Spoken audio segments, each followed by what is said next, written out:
Muy buenos días. Seguimos en esta semana considerando a Felipe y vamos a recordar la idea principal. El domingo Germán nos presentaba este tema de una manera maravillosa y os sugiero que si no habéis escuchado su mensaje, lo busquéis en YouTube, en nuestro canal, porque sin duda va a ser de mucha bendición para la meditación que estamos llevando adelante cada día de esta semana.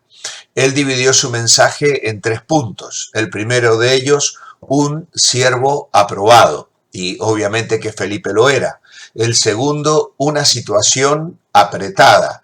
Y sin duda que también fue difícil para Felipe tener que huir de Jerusalén por la persecución y llegar a Samaria y predicar allí el Evangelio, y maravillado comenzar a ver cómo el poder de Dios se manifestaba salvando y sanando a las personas, y luego la llegada de los apóstoles para derramar el Espíritu Santo sobre todas aquellas gentes que parecían ser despreciadas. Lo eran por parte de los judíos, pero sin duda alguna no lo eran por Dios, quien les amaba y quería también salvarles como quiere salvar a toda persona. El tercer punto es un sorprendente auditorio. Y sin duda alguna que el auditorio era sorprendente allí en Samaria, debido a que estos primeros años el Evangelio solo se había predicado a los judíos en Jerusalén. Ahora llega al corazón de estos medios judíos, pero como luego vamos a considerar, también está destinado al corazón de una persona que no pertenecía en absoluto al pueblo judío. En este caso, este etíope, funcionario de Candace, un ministro de economía, diríamos, que había viajado a Jerusalén con inquietudes espirituales. Dios tenía una respuesta para él. En este sentido, creo que es bueno recordar en este momento la idea principal de esta semana. Dios llama cuando considera oportuno y a quien considera oportuno. Llama al que está ocupado, trabajando y sirviendo como obrero aprobado. Llama al cristiano entregado al servicio de su Señor. La lectura está en el capítulo 8, versículos 26 al 29. No es muy prolongada la lectura, son unos cortos versículos, pero sí podéis escoger, aunque sea una de las frases que os llaman más la atención. En este momento quiero dejar con vosotros por lo menos 2 ideas que están contenidas en la idea principal y que vemos en el trato de Dios con sus siervos. Estas 2 ideas son las siguientes. Primero, Dios llama cuando lo considera oportuno y a quien considera oportuno. Y la segunda es, Dios ofrece su dirección para el ministerio. La primera de ellas, Dios llama cuando lo considera oportuno y a quien considera oportuno. Él no está esperando a que tengamos más o menos libre la agenda, o que no espera a no interrumpir ninguno de los planes que tenemos en mente, nos decía el domingo Germán. Al contrario, Dios llama a aquel que está trabajando, aquel que está ocupado, aquel que tiene las manos puestas en el arado, aquel quien está involucrado en el ministerio, en el servicio del Señor, como un obrero aprobado. Dios llama al creyente entregado al servicio fiel de su Señor. Por eso es que a veces las iglesias temblamos, en el sentido de que de pronto tenemos que abrir las manos para soltar aquellos dones espirituales que comienzan a manifestarse en personas en medio de la iglesia, con capacidades, con amor por el Señor, con amor por las almas, y cuyo ministerio es fructífero. Fue lo que pasó, lo que pasaría más tarde en Hechos de los Apóstoles, cuando el Espíritu Santo dice: apartadme a Bernabé y a Saulo. Ahora es muy interesante notar que el Espíritu se lo dijo a todos, no solamente a Bernabé y a Saulo. Y esto es muy importante porque a veces el que recibe el llamado no recibe el respaldo, o parece ser que aquellos que están a su alrededor no vislumbran este llamado. Y esto es clave, es muy importante que aquellos que conformamos parte de la iglesia podamos acompañar, ser parte del llamado de Dios al ministerio. Y en este sentido es maravilloso cuando, aunque la iglesia sienta que sufre un desgarro o lo que podríamos considerar una pérdida, en realidad debemos considerarlo como una inversión, sabiendo que Dios no es deudor de nadie y que mientras más da la iglesia recibe. Mientras más dadivosos somos en nuestros bienes, en nuestras ofrendas, en nuestro ministerio, cuanto más sale y más damos, más vamos a recibir de parte del Señor, porque es más bienaventurado dar que recibir.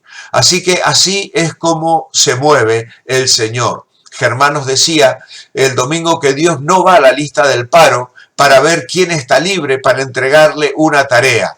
Elige a quien Él quiere y bendice sus talentos y sus capacidades. Y en este sentido, Felipe era una persona llamada al ministerio, con carga por el evangelismo, que estaba desarrollando una tarea efectiva. Y sale de la tarea que realizaba en Jerusalén para comenzar una tarea nueva en Samaria. Y allí el evangelio se extiende maravillosamente.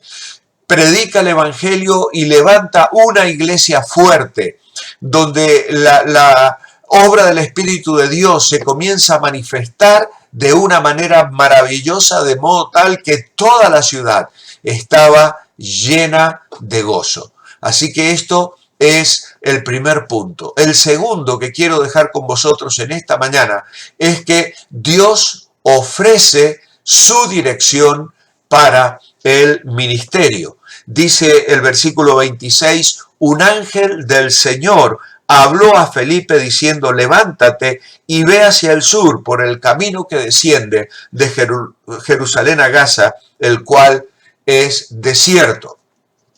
Y esto nos recuerda que debemos estar siempre atentos a las indicaciones de Dios para el ministerio. Felipe fue guiado a hacer algo revolucionario, porque el evangelio ahora llegaría a uno que ya no tenía ningún lazo con el pueblo judío. Los samaritanos sí lo tenían. Aunque había un conflicto de razas allí, aunque los judíos a veces evitaban pasar por el camino de Samaria y había un odio profundo entre ambos pueblos, al menos había unas raíces que mantenían cierta, diríamos, familiaridad. Sin embargo, ahora se trata de una persona extranjera completamente, y mañana nos vamos a detener un poquito a considerar algo más acerca de este personaje. Lo que yo quiero destacar hoy es que Dios puede hablarnos de maneras sorprendentes. En este caso, lo hizo por medio de un ángel. Claro, y hoy decimos, bueno, pero Dios nos puede hablar hoy por medio de un ángel, porque no lo hace habitualmente. ¿Cómo no se presenta un ángel en un sueño como lo hizo a José y a María, por ejemplo, para que escaparan a Egipto, para que volvieran de Egipto y fueran a Galilea? Como lo hizo con Pablo en algunos momentos, que Dios le habló de una manera directa y maravillosa. Bueno, al leer el libro de Hechos, debemos tener presente que no es un programa para la iglesia de nuestros días. Este libro que tenemos en nuestras manos es llamado un libro bisagra, un libro en el que vemos cerrarse la puerta, diríamos, de una forma de trato de Dios con los seres humanos que se manifestó claramente en el Antiguo Testamento con su pueblo a través de los profetas, y luego de la cruz, luego de que el Espíritu Santo descendiera en estos primeros días de la vida de la iglesia, pues Dios está abriendo un panorama nuevo y diferente en el trato con sus hijos. Así que hoy no esperamos que Dios repita lo que hizo en lo que tenemos registrado en este precioso libro de los Hechos del Espíritu Santo a través de los apóstoles. No debiéramos esperar que Él trabaje de la misma manera como lo hizo en los primeros días del cristianismo. Porque si hoy pretendemos que nos hable y revele su voluntad por medio de un ángel, también debiéramos esperar que ejecute su disciplina inmediata, como en el caso de Ananías y Zafira. Precisamente no estamos habituados a esto, ni nadie reclama que Dios se manifieste de esta manera. Y ojalá no lo haga, porque cuánto temor realmente tendríamos si Dios ejecutara sus juicios como lo hizo en Hechos capítulo 5. Lo que Hechos hace es dar testimonio de los principios fundacionales de la iglesia para que sepamos que el poder de Dios y su obrar siguen siendo una maravillosa realidad a la que debemos responder con dependencia y fe. Felipe necesitaba una guía muy evidente y un obrar de Dios, como luego lo necesitaría Pedro con la visión en la casa del curtidor para responder al llamado de Cornelio. Ahora, lo interesante aquí es que sí debemos ser sensibles a la dirección divina. Dios le dijo, acércate y júntate a ese carro. Ser evangelista no significa hablar obligando a que nos escuchen todos aquellos que se nos cruzan por el camino. Algunas veces hemos sido bruscos con preguntas espirituales que incomodan a las personas. Debemos vernos como colaboradores de Dios en la tarea de identificar a aquellas personas a las que Él quiere que hablemos, porque no tenemos el poder de manipular a alguien para que se haga cristiano. Como oraba una hermana de nuestra iglesia, Señor, atrae hoy hacia mí aquellas personas a las que tú estás preparando para que te conozcan. Creo que esa sería una oración inteligente que podemos hacer cada uno de nosotros en este día. Mi oración escrita para hoy es, amado Padre, gracias por la seguridad que nos das de que nunca nos dejarás sin dirección.